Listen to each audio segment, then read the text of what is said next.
বাংলাদেশের সব মানুষের নাম বদলাতে পারে, বইয়ের পাতায় স্বাধীনতা সংগ্রাম বদলাতে পারে।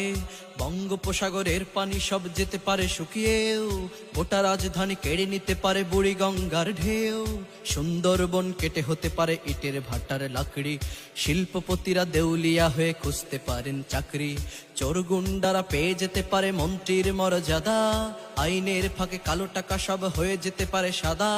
অনেকেই বলে এই দেশ নাকি হুজুগ জাতির দেশ, দফায় দফায় বদলায় এর রং ঢং পরিবেশ।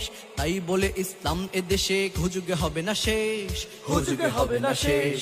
ইসলাম এ দেশের পরতে পরতে জনপদে ঘরে ঘরে, ইসলাম এ দেশের 90% মানুষের অন্তরে।